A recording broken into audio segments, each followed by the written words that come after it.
요즘 이제 그래도 신년 분위기가 있는데 여러분들 뭐 친구들과 좋은 시간을 보낼 때 건배사 같은 걸 하시나요? 건배 혹시 모르세요? 아까 모르시는 것처럼. 근데 제가 요즘에 들었던 건배사 중에 참 마음에 와닿았던 건배사가 있는데, 건배할 때 그랬다고 제가 건배를 그렇게 했다는 건 아니고요. 건배하는데 이렇게 건배사를 이렇게 하더라고요. 너나 잘해. 너나 잘해. 근데 담겨 있는 뜻이, 한번 사행시처럼 운을 떠줘 보실래요? 너부터 시작. 너와 내가 잘 나가는 새해를 위하여. 멋있죠? 박수가 터져 나오네. 이제 건배 되게 좋아하시는구나. 제가 너나 잘해 이런 투로 하면 안 되고, 그래서 너나 잘해 이렇게 해야죠. 너나 잘해 이렇게 들을 때는 저도 섬뜩하고, 이거 건배할 때 이렇게 하나? 그래서 단절이 느껴졌습니다. 너와 나는 상관없다. 근데 너와 내가 잘 나가는 새해를 위하여, 이런 뜻이 담겨 있구나 들을 때는 서로 친숙해지고 축복해주는, 중보해주는 그런 느낌을 갖게 되었습니다. 지난 몇 주간 증인에 관한 메시지, 올 한 해의 비전인데 하나님께서 우리에게 주셨습니다. 증인은 그 몇 주 동안 하나님 주신 메시지의 결론은, 증인은 사랑하는 일이고 연대하는 일이다 라고 말씀해 주셨습니다. 연대하는 일, 사랑하는 일. 반면에 지옥은 단절된 곳이고 그 단절은 곧 악이다 라고 하는 거죠. 그래서 올 한 해 동안 너와 내가 함께 연대 잘 나가는 새해를 위해서 우리 한번 옆 사람하고 건배사를 한번 해보겠습니다. 건배를 예배 시간에 할 수는 없으니까 우리 악수를 하면서 너나 잘해 이렇게 한번 해봅시다. 시작.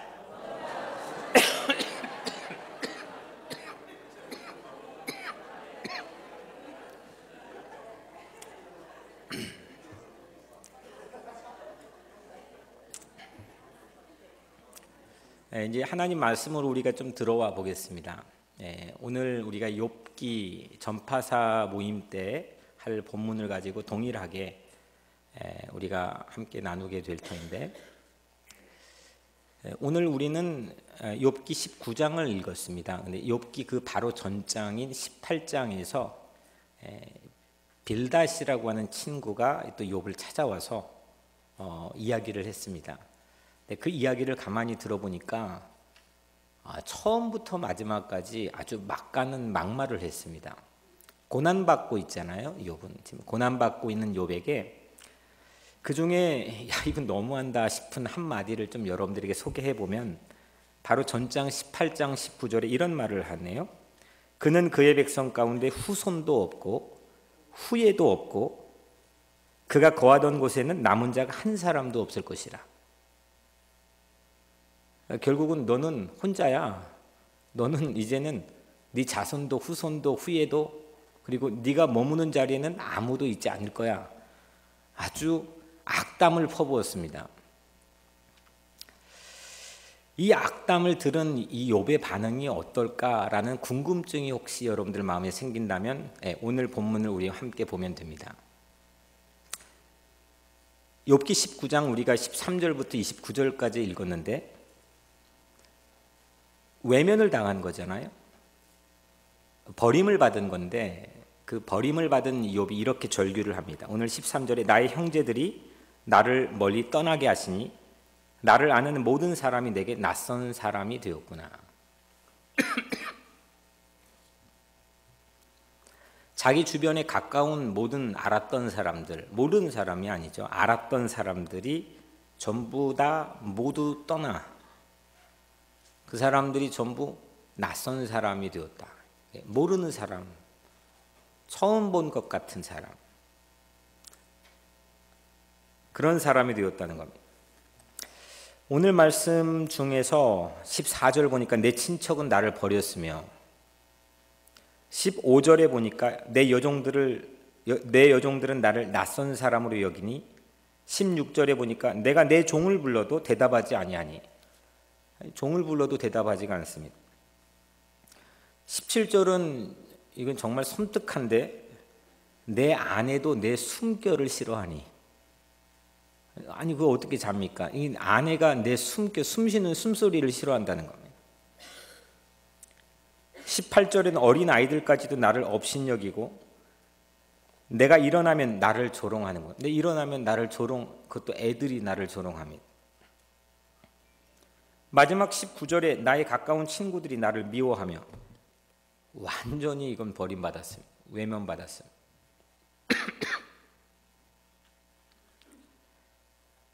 욥에게는 욥 1장에 심각한 고난이 몰아닥치는 모습을 우리는 잘 알고 있습니다. 먼저는 재산을 다 잃어버렸습니다. 그렇게 많이 가지고 있던 재산이 한순간에 다 없어져 버렸습니다. 두 번째로는 10명의 자녀가 한꺼번에 몰살을 당했습니다.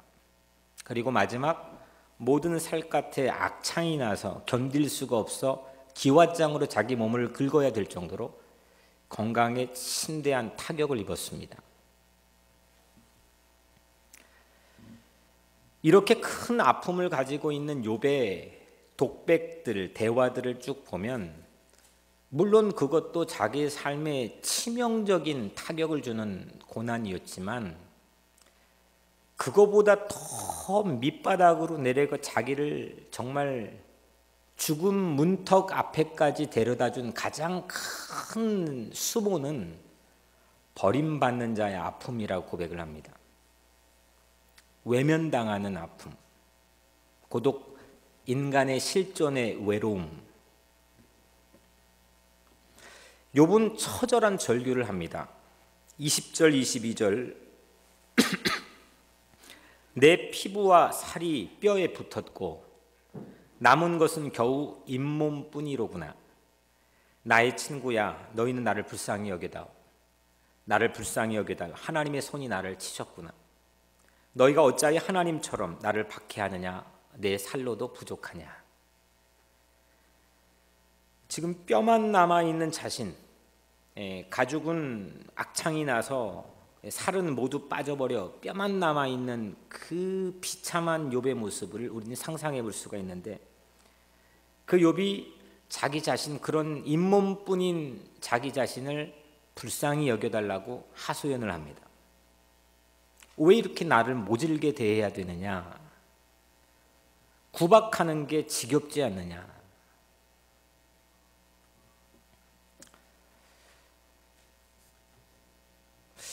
여러분들은 혹 이런 외면당하는 그런 수모와 아픔들을 간직하고 품고 있는 분 있으십니까? 원고에는 없는데 언뜻 제게 생각나게 하는 기억은, 제가 고아원에 살았을 때 저를 막 구박하고 매일같이 그 때렸던 분위기 안에서의 욥이 그런 마음이었을 수 있었겠다 싶습니다. 왜 이렇게 나를 구박하느니, 나를 불쌍히 여겨다오.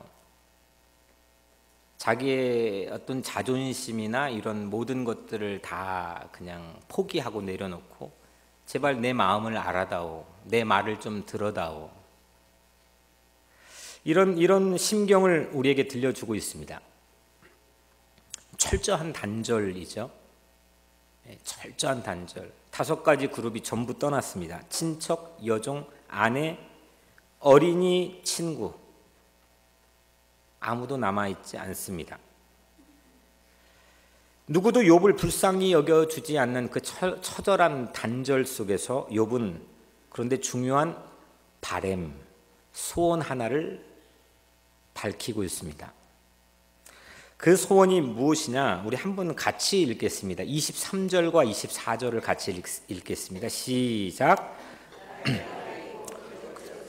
책에 쓰여졌으면 철필과 납으로 영원히 돌에 새겨졌으면 좋겠노라. 아멘. 그러니까 누군가에게라도 나의 이 심경이 들려지길 소원하는 그런 절박한 바람입니다.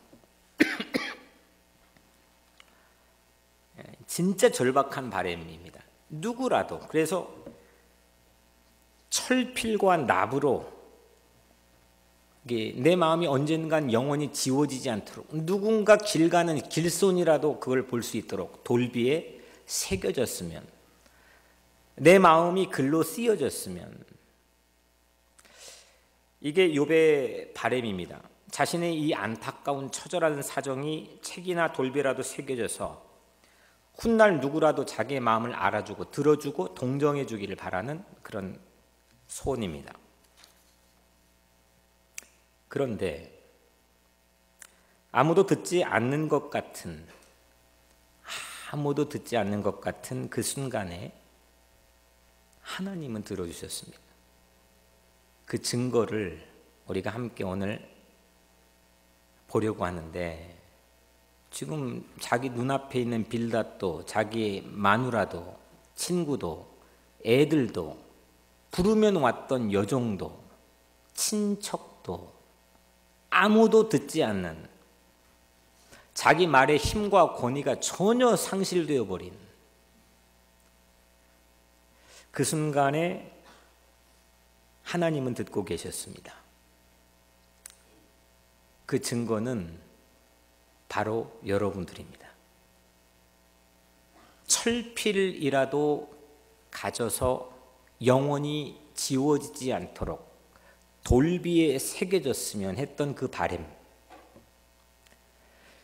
욥의 모든 상황과 환경과 사정뿐만 아니라 심지어 그 가느다란 심리선, 요동치는 심리선까지도 하나님은 성경에 낱낱이 기록하여서 성경을 읽는 모든 사람들이 그 욥의 말을 듣게 했습니다.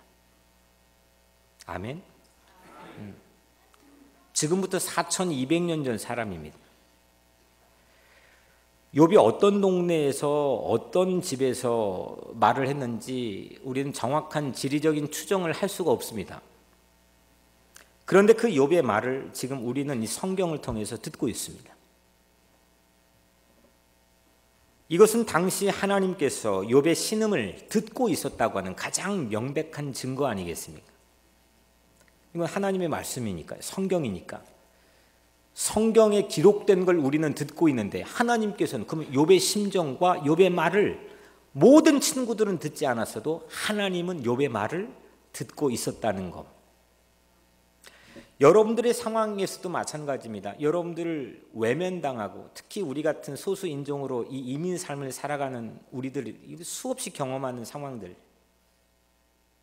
내 말이 들려지지 않고 때로는 버림받기도 하고 외면당하기도 하고 문전박대당하기도 하는, 우리를 움츠러들게 하는, 때로는 욥과 같이 정말 살떨리는, 나조차도 잡기 힘든 심리선에 요동치는 삶을 살고 있는 순간에도 하나님께서는 여러분들의 그 작은 신음에도 그 신음선을 놓치지 않으시고 여러분들을 하나님께서는 듣고 계시는 줄로 믿습니다.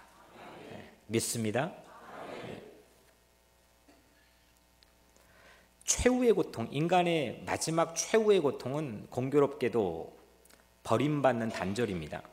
마태복음 27장에 제9시쯤에 예수께서 크게 소리 질러 이르시되 엘리 엘리 라마 사박다니, 이는 곧 나의 하나님 나의 하나님 어찌하여 나를 버리셨나이까.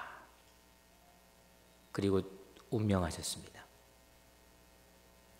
목마른 갈증, 채찍에 맞아 상처로 인한 심각한 고통, 수없는 사람들이 모멸하는 그런 수모, 물론 이런 것들도 십자가로 대변되는 어마어마한 예수가 받았던 고통이지만 마지막 최후의 운명 직전에 예수 자신이 우리에게 토로했던 가장 심각한 십자가의 고난은 버림받는 자의 단절 모습입니다. 단절. 버림받는다. 최후의 구식. 6시간 십자가에서 고난을 받았던 예수님께서 마지막 6시간째를 보냈던 그 순간에 마지막 분초를 보내고 있는 그 예수님에게 가장 큰 아픔은 욥처럼 버림받는 자의 고통이었습니다. 아무도 없는 곳, 누구도 들어주지 않는 곳, 소리를 질러도 소리 없는 아우성이 될 뿐. 근데 거기에서 듣고 계시는 분, 거기에서 죄다 다 알고 계시는 분이 우리 아버지 하나님이신 줄로 믿습니다. 우리도 모르는 사이 한 가지 놀라운 일이 오늘 본문 안에서 진행이 되고 있는데, 욥이 이렇게 아무도 들어주지 않는 자리에서 그는 점점 무엇가 되고 있느냐? 실로 놀라운 증인이 되고 있습니다. witness, 증인이 되고 있습니다. 왜냐하면 우리에게 예수 그리스도와 하나님 아버지를 명백하게 증언해주고 있기 때문입니다. 오늘 우리 25절을 우리 같이 한번 읽겠습니다. 25절입니다. 시작. 내가 알기에는 나의 대속자가 살아계시니 마침내 그가 땅 위에 서실 것이라. 아멘. 욥이 알기에는 나의 대속자가 살아계시는데 마침내 그 대속자가 땅 위에 설 것이다. 우리 가지고 있는 한글 성경에는 있는 것도 있고 없는 것도 있는데 NIV 영어 성경을 보면 그 25절 on the earth, 그 땅 위에 각주에 대한 설명이 있는데 on my grave, 내 무덤 위에서, 내가 알기에는 나의 대속자가 살아계시니 마침내 그가 내 무덤 위에서, 내 땅 위에서 서실 것이라. 욥은 나의 대속자가 살아계시는데 마침내 대속자가 무덤 위에 서실 것을 욥은 우리에게 증언하고 있습니다. 아무도 손을 내밀어 주지 않는 욥을 대속해 주신 사랑, 그 놀라운 사랑. 여러분들 대속자 하니까 언뜻 누가 생각납니까? 이렇게 여러분들 다 알잖아요. 신학을 공부하지 않았는데도 다 알잖아요. 그럴 만큼 욥이 명백하게 힌트를 우리에게 주고 있는 거예요. 이렇게 증언을 할 수 있다는 게, 그것도 고난받는 버림받는 삶의 자리에서 4,000년 전인데도 조그만한 문자로 힌트를 줬는데 전부 다 아시잖아요. 대속자 예수 그리스도를 우리에게 증언하고 있습니다.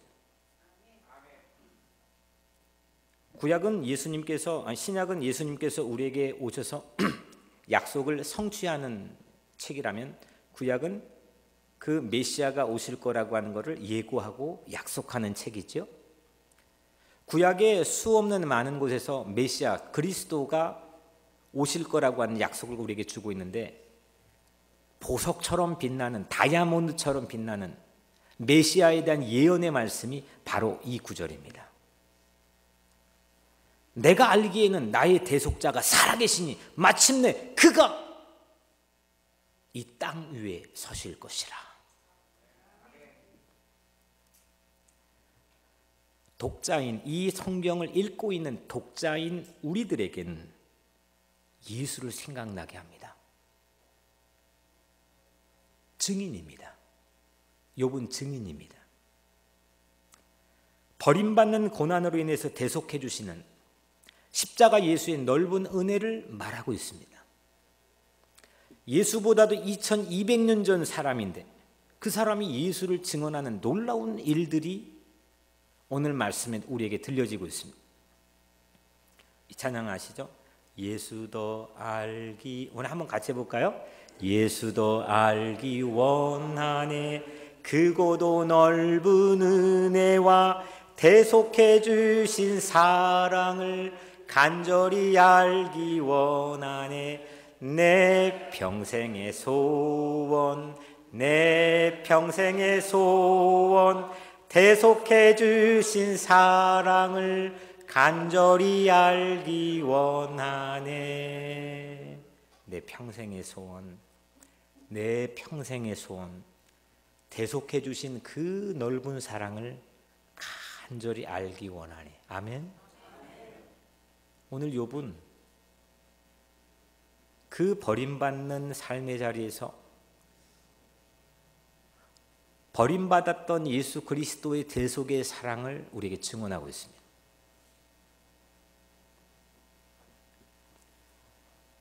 욥은 버림받는 고난의 자리에서 버림받는 예수가 왜 그랬는지, 그 버림받음을 통해서 장차 대속자가 어떻게 되어주시는지 그 증언을 우리에게 들려주고 있습니다. 우리는 누군가가 내 말의 권위를 묵살하고 아니면 내가 외면을 받거나 아니면 버림을 받는 상황에서는 그 상황 자체를 포기하는 방법을 옵션으로 선택하기가 쉽습니다. 물론 욥도 그랬습니다. 욥의 이 심리선이라고 하는 게 요동을 칩니다. 욥기 안에서 불평을 했다. 하늘을 향해서 왜 나를 낳아가지고 이렇게 고난을 받게 하느냐 불평을 했다가 막 하나님을 찾았다가, 그런데 그렇게 온전하지 못한 욥의 버림받는 삶의 자리를 통해서도 뭐 그 기도도 아닌 건데도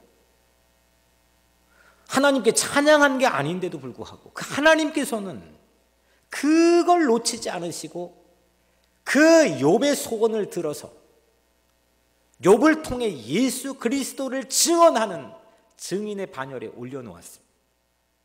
오늘 여러분들의 모든 삶의 자리에서도 이런 놀라운 능력의 삶이 되기를 주의 이름으로 간절히 축원합니다. 욥은 아무도 들어주지 않은 버림받은 경험을 했기 때문에 욥은 증인이 된 겁니다. 외면받았던 욥이 자기 말이 들려지지 않자 철필로라도 자기 심정과 말을 기록하기를 바랬던 욥, 그런 욥이 최고의 베스트 스피처가 되었습니다. 몇만 명을 놓고 이렇게 스피치를 할 수 있는 기회를 아주 적은 소수가 만약에 얻으면 그 사람은 역사의 길이 남는 스피처가 됩니다. 연설가가 됩니다.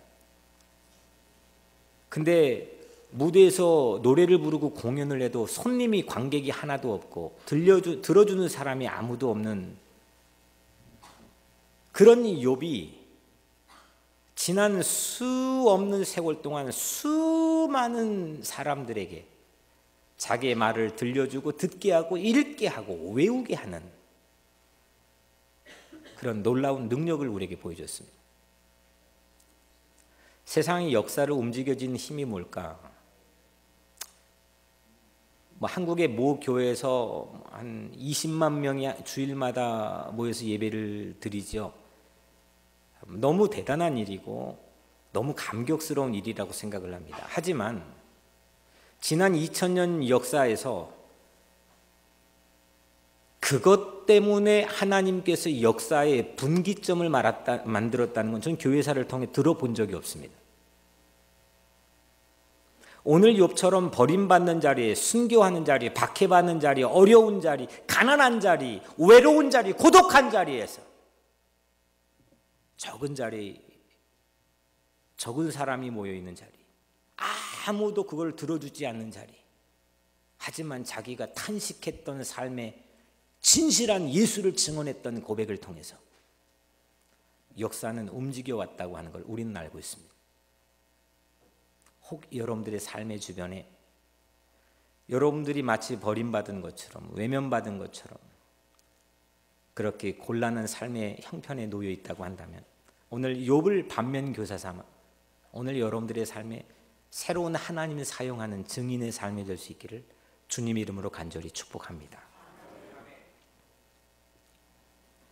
자신의 고난을 소재로 하나님을 증언하는 고난 받고 있으면 고난하면 욥이 생각나지 않습니까? 하나님을 증언하는 성경에까지 등장한 인물, 누군가가 고난받고 있는 이 땅의 수십억의 사람들을 대변하여서 쉼 없이 쉬지 않고 말하고 증언하고 있는 사람이 욥이지 않습니까? 아무도 들어주지 않아서 말에 힘이 없다고 한탄했던 그 욥이 이젠 최고의 빅히트가 되었습니다.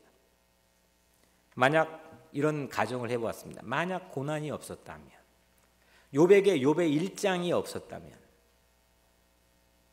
만약 이 종에게 이 어린 시절에 고난이 없었다면, 만약에 여러분들의 삶의 기억 속에서 고난이 없었다면,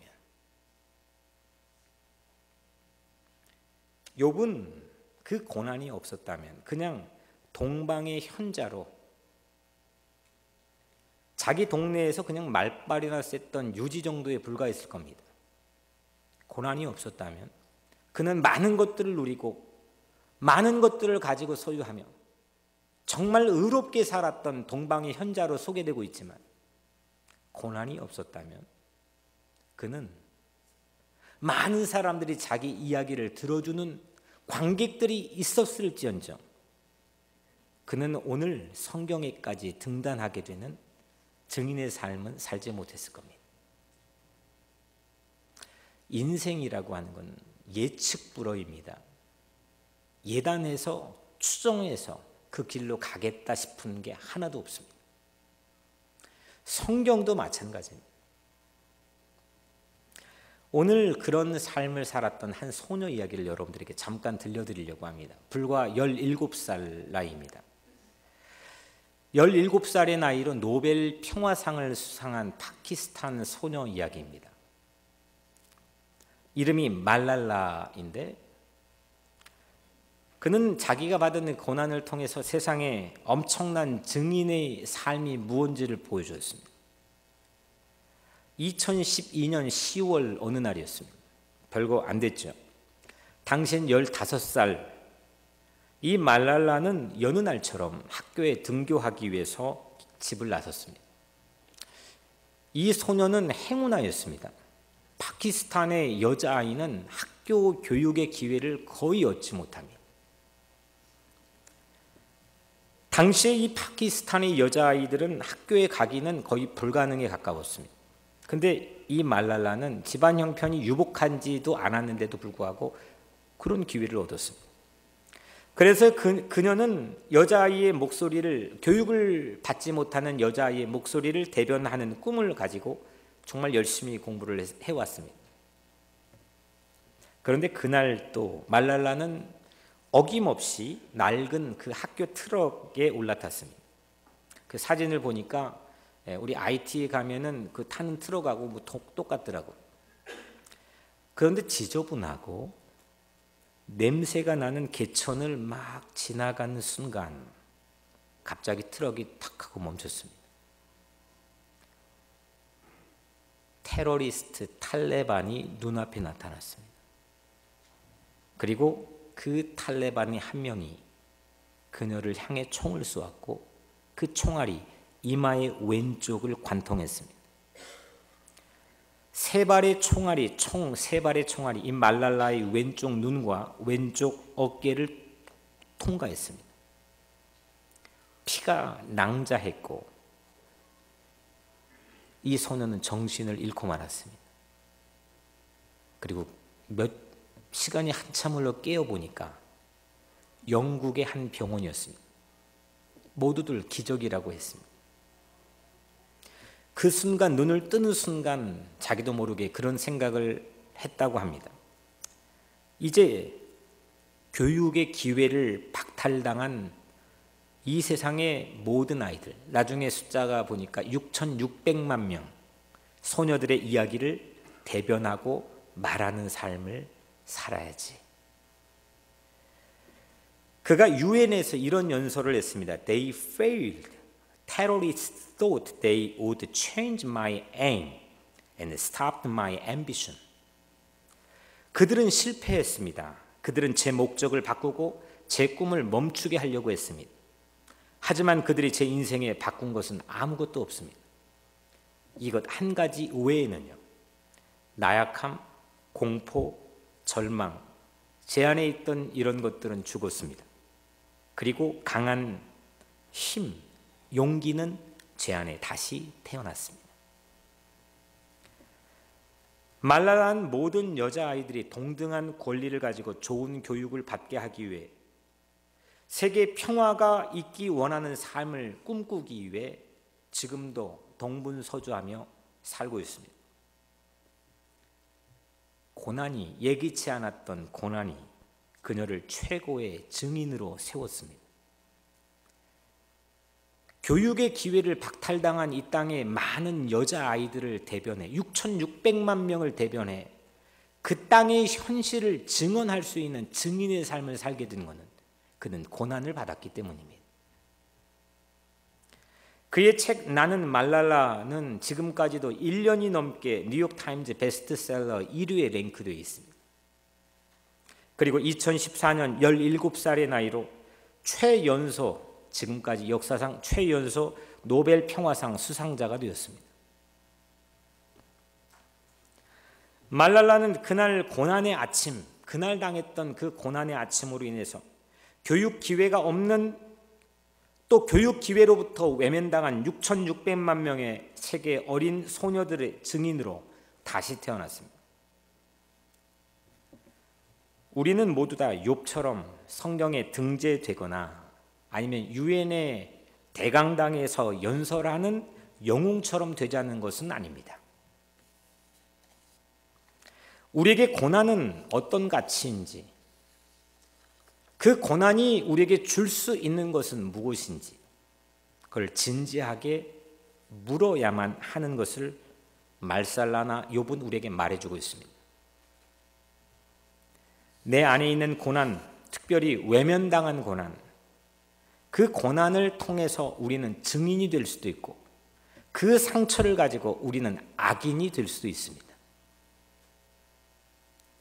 이 땅에 외면당한 이웃들 안에 계신 대속자 예수를 증언할 수 있는 것, 또한 그 버림받는 이 땅의 아이들의 목소리를 대변하면서 그들을 사랑하고 그들 안에 계신 그 버림받는 교육기회를 박탈당한 그 소녀들 안에 계신 예수를 증언할 수 있는 것, 이것이 전도 아니겠습니까?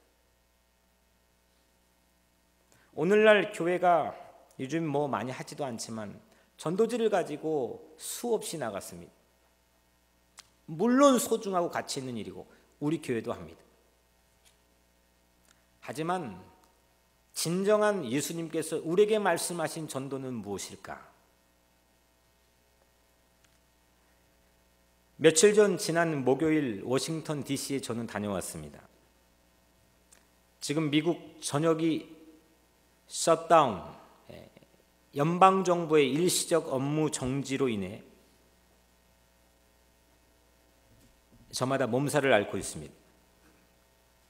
제가 간 그 당일은 셧다운 최종일, 그 직전의 최종일에 맞추어서 다카 드리머들이 워싱턴 상원 의원 빌딩에 모여 있었기 때문에 저는 거기를 방문했습니다.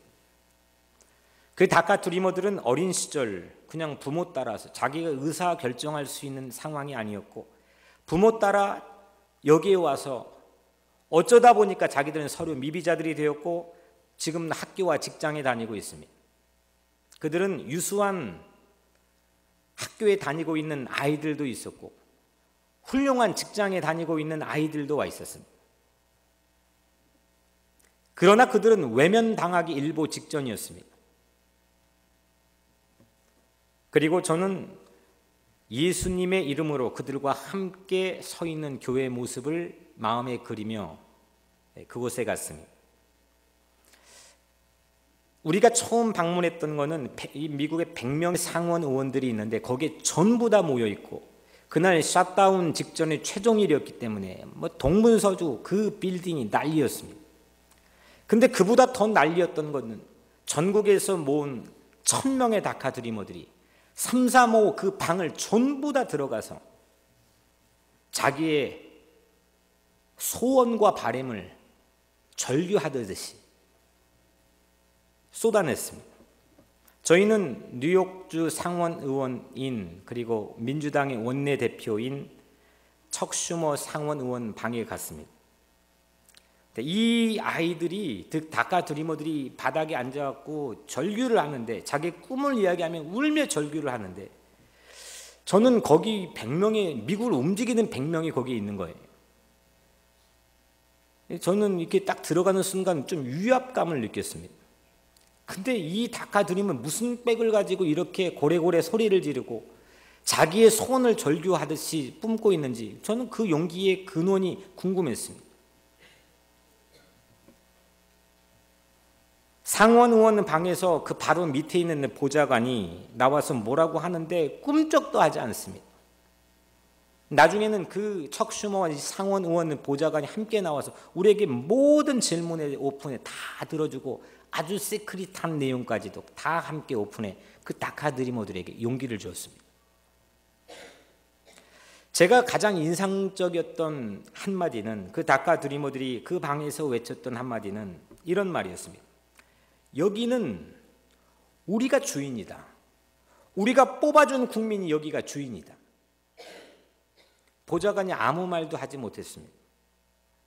그들은 이 땅에 참다운 국민을 위한 증인이 되었습니다.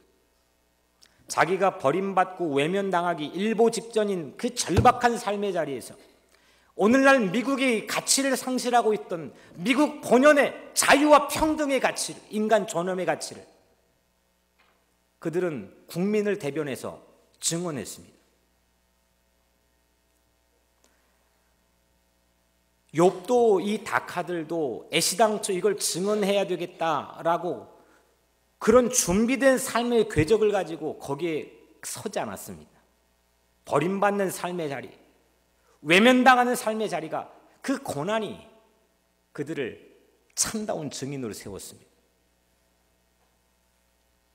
그런데 그 광경을 지켜보면서 제 마음속에 있는 더 큰 파워는 이 땅에 미국의 본연의 참다운 가치를 상실해 국민을 대변해서 미국의 정치인들에게 이야기하는 아무 힘없는 다카들의 첫 증언보다도 더 놀라운 파워는 우리 각자의 인생과 이 세상과 온 우주 만물의 주인이신 하나님 아버지를 증언하는 거라고 생각했습니다. 그 다카들도 버림받는 삶의 자리에선, 고난받는 그 절규하는 삶의 자리에선 이 땅의 참다운 주인은 국민입니다라고 얘기했는데, 우리는 그거보다 훨씬 더 큰, 국민과는 비교도 되지 않는 이 땅의 온 우주 만물은 하나님 아버지이십니다. 이렇게 증언할 수 있는 삶의 특권을 우리는 가지고 있는 줄로 믿습니다. 내 세밀한 신음도 누구도 나의 이야기를 들어주지 않는 절박한 삶의 자리에서도 나와 함께 동행하며 내 귀를 기울여 주시는 그 아버지 하나님이 이 땅의 온 우주 만물을 주관하시는 우리의 주인이시라고 하는 이 놀라운 사실, 이 놀라운 사실을 세상에 증언하고 살아가야 될 사람이 바로 증인인 우리들이라는 겁니다. 우리는 버림받지 않거나 고난받지 않으면 이 사실에 둔감해져 버립니다. 이스라엘 백성이 그랬고 수없는 사람들의 시대에 그런 모습을 보였습니다. 하지만 고난 가운데 있는 사람들, 어디 비빌 언덕이 없는 사람들, 이런 사람들은 그들의 삶의 자리에 하나님께서 세상이 빼앗아가지 못하는 증인으로 세웠습니다.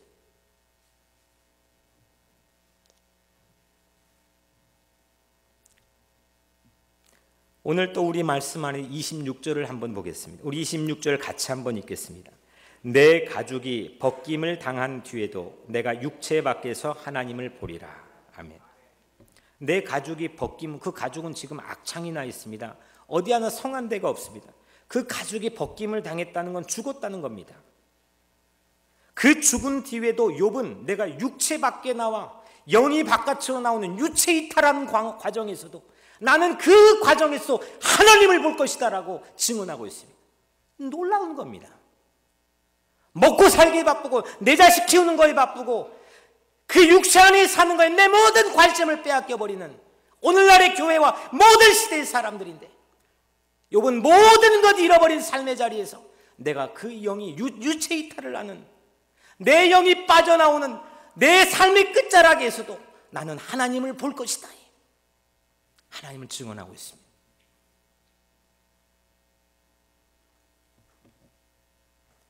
구약 성경에서 몸의 부활, 몸이 다시 살아나는 부활, 유체 이탈해도 죽지 않는 이 몸의 부활을 이렇게 생경하게 가장 강력하게 증언하는 명증언은 오늘 이 욥의 고백이라는 건 저희 이야기만은 아닙니다. 예수님, 대속자 예수님도 몸의 부활도 그리고 하나님도 욥은 증언하고 있습니다. 우리 마지막으로 27절 우리 같이 한번 읽겠습니다. 27절입니다. 시작. 내가 그를 보리니 내 눈으로 그를 보기를 낯선 사람처럼 하지 않을 것이라 내 마음이 초조하구나. 아멘. 내가 그를 보리니 내 눈으로 그를 보기를 낯선 사람처럼 안 할 것이다. 모든 사람들이 여종도 애들도 아내도 모두 나를 foreigner, 낯선 사람처럼 여겨지게 취급했지만 나는 내 하나님 아버지를 낯선 사람으로 여기지 않으리라. 이 증언의 절정을 오늘 우리에게 들려주고 있습니다. 성경을 써서 말씀의 증인이 되었고 욥은 대속자를 증언했고 몸의 부활을 증언했고 하나님을 증언하는 욥이 되었습니다. 버림받는 그 고난의 현장을 통해서 욥은 증인의 삶을 살았습니다. 사랑하는 성도 여러분,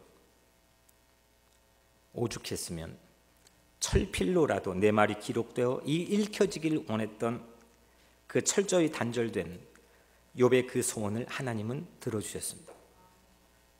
그리고 우리에게 읽히게 하셨습니다. 우리에게 대속자 예수를 전하는 증인 욥은 버림받는 고난 속에서 피어있는 증인입니다. 말살라, 낙하, 오늘의 욥처럼 우리도 외면받은 그런 소수 인종으로 이민자 가운데 살아가는 삶일지라도 대속자 예수 그리스도를 증언하고 몸의 부활을 믿고 증언하며 우리 아버지 하나님을 세상에 이 땅의 모든 주인으로 증언할 수 있는 그런 증인의 삶이 되기를 주님의 이름으로 간절히 도전합니다. 오늘 여러분들의 모든 삶 위에 올 한 해 모든 삶에 너와 내가 함께 잘 나가는 증인의 새해가 되기를 주님의 이름으로 간절히 축복합니다. 기도하겠습니다. 은혜로우신 하나님 감사합니다. 고난에 담겨있는 이 깊은 놀라운 보석 같은 의미를 오늘 우리에게 함께 나누게 하시고 아무런 관객이 없는 무대에서 서 있는 이 욥을 통하여서 수천 수만의 증언들을 할 수 있는 이 놀라운 축복의 삶이 오늘 우리에게도 있게 하기를 간절히 소망하는 기도를 올려드립니다. 주님, 연약하고 나약한 우리의 삶일지라도 주님이 우리와 함께 해주신다면 우리의 작은 삶의 몸짓과 신음에도 불구하고 예수 그리스도를 증언할 수 있도록 우리를 사용하여 주옵소서. 예수 그리스도 이름으로 간절히 기도드리옵나이다. 아멘.